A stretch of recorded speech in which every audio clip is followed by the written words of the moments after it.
नमस्कार विद्यार्थी मित्रांनो.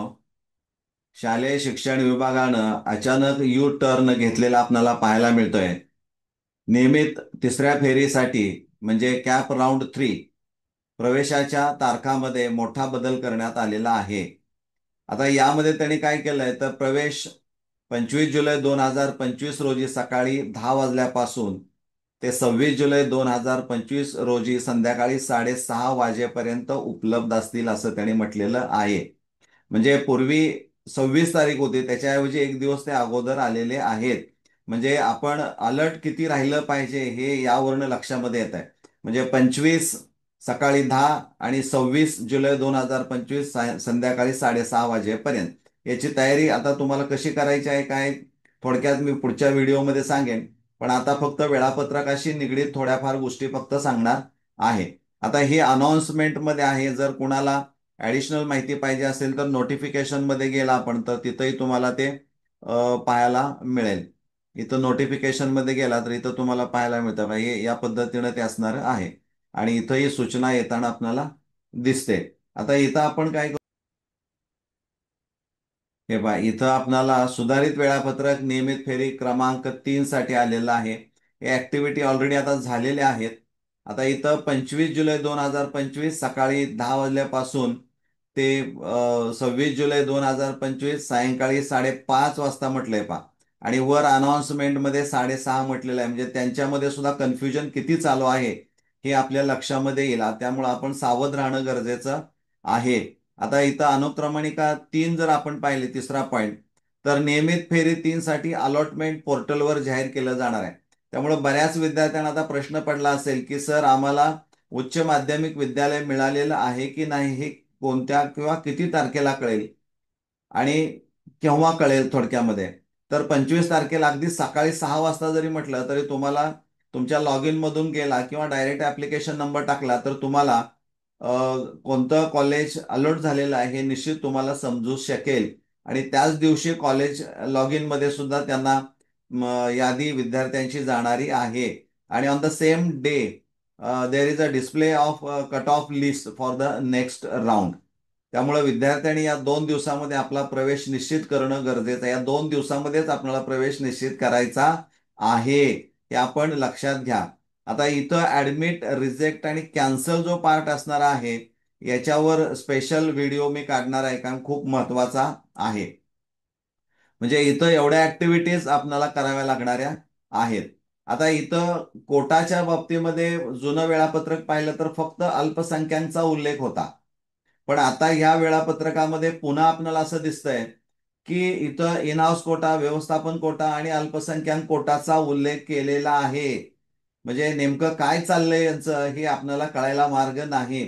पण इथं एक गोष्ट मी खास नमूद करू इच्छितो की ज्या विद्यार्थ्यांनी व्यवस्थापन कोटा असेल, अल्पसंख्याक असेल किंवा इन हाऊस कोटामधून जर अर्ज केला असेल त्या त्या महाविद्यालया उच्च माध्यमिक विद्यालयामध्ये जागा असतील त्यावरून, तर इथं एक मुख्य अडचण काय आहे की कॅप थ्रू ऍडमिशन घेणाऱ्या विद्यार्थ्यांना त्यांच्या लॉग इन मधून गेलं तर उच्च माध्यमिक विद्यालय कोणतं मिळालंय ते त्यांना प्रत्यक्ष पाहायला मिळतं आणि ते घर बसल्या पाहायला मिळतं.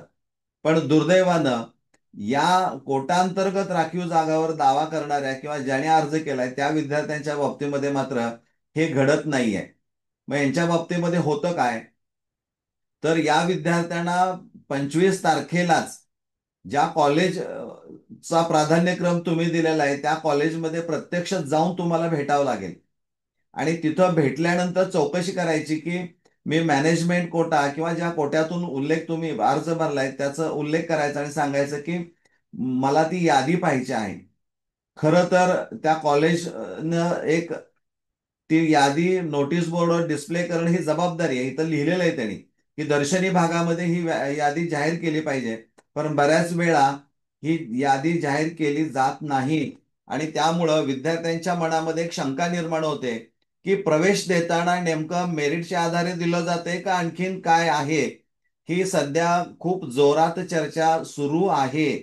त्यामुळं मला असं वाटतं की कोणत्याही प्रकारची तक्रार कुठं इतर ठिकाणी न जाता विद्यार्थ्यांच्या मनामध्ये जो काही संभ्रम असणार आहे किंवा जे प्रश्न आहेत की कुठंतरी आमचं मेरिट डावललं जातं की काय या कोट्यामधून, तर ही शंका दूर करायची असेल तर मला खास या उच्च माध्यमिक विद्यालयाच्या व्यवस्थापनाला विनंती करायची आहे की संभ्रम निर्माण करू नका. जशी यादी आली असेल, जेवढ्या विद्यार्थ्यांची असेल तेवढी यादी दर्शनी भागावर आपण डिस्प्ले करा.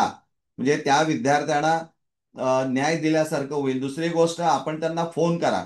बऱ्याच वेळा विद्यार्थ्यांनी उल्लेख केलाय की सर आम्हाला कोणत्याही प्रकारचे फोन येत नाहीयेत, आम्ही जातो सांगत नाहीयेत, आणि असं होऊ नये हे लक्षात घ्या.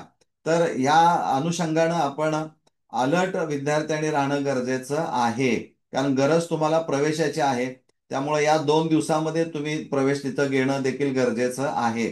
या बाबतीमध्ये जर काही अडचणी आल्या तर संबंधित त्या जिल्ह्याचे जे काही माध्यमिक शिक्षण अधिकारी असणार आहेत त्यांना थेट जाऊन तुम्ही भेटला तरी चालू शकतं. हे इथं आवर्जून मी सांगतोय. हे 2 दिवसाचे प्रवेश झाल्यानंतर 30 तारखेला रिक्त जागांची यादी जाहीर होणार होती. त्याच्याऐवजी आता ती 3 दिवस अगोदर आली किंवा 2 दिवस अगोदर आली. 27 जुलै 2025ला सायंकाळी 6 वाजेपर्यंत किंवा 6 वाजता ती यादी जाहीर होणारी आहे. पुन्हा इथं रिक्त जागा दोन्हीच्यासाठी पण ठेवल्यात पहा, कोटासाठी पण आहे, कॅप थ्रू पण आपल्याला पाहायला मिळत आहे. त्यामुळे विद्यार्थी मित्रांनो, या वेळापत्रकाकडं नीट काळजीपूर्वक पहा. मी सांगतोय या भागावर मी खास स्पेशल परत व्हिडिओ काढणारा आहे. तो व्हिडिओ खूप महत्वाचा असणारा आहे. त्यामुळं आता फक्त हे जे काही वेळापत्रक जाहीर झालेलं आहे ते तुम्हाला माहीत असायला पाहिजे. हा बदल आपल्याला माहीत असणं खूप गरजेचं आहे. धन्यवाद.